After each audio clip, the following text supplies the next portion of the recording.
என்னோட தேவை நிறைவேறுங்கிறக்காண்டி நான் மனைய கொண்டு வந்து வைப்பேன், மகட கொண்டு வந்து வைப்பேன். நான் அத பண்றேன், இத பண்றேன்னு சில பேர் சொல்லுவாங்க.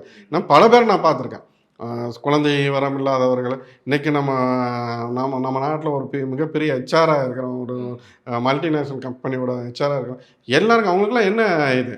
எல்லாரும் அந்த அவங்களோட தேவைக்காக ஒரு பல விஷயங்கள வந்து கடவுள்ட்ட வந்து நான் இத பண்றேன், அத பண்றேன்னு ஒத்துக்கிறது. அதுக்கப்புறம் அத செய்றதில்ல.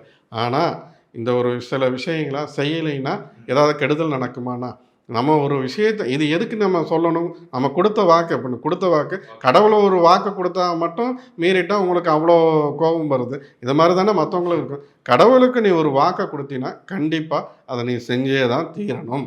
அது இல்லைன்னா, அதுக்கு உண்டான பாதிப்பு இருக்குமானா, கண்டிப்பா பாதிப்புகள் எந்த தெய்வமும் வந்து பாதிப்பு குடுக்க போறதில்ல. தடங்கல்கள் இருந்துகிட்டே இருக்கும். அத யாரும் இது பண்ண முடியாது.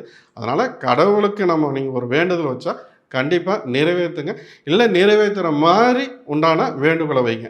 நான் எனக்கு அத பண்றேன், இத பண்றேன் அப்படின்னு சொல்லிட்டு நீங்க பண்ணிட்டு, நீங்க பண்ணலைன்னா, நீங்க வாக்கு தவறி நடந்தா, கண்டிப்பா உங்களுக்கான அந்த அதுக்குண்டான பலனுங்கிறது கண்டிப்பா கிடைக்கும்.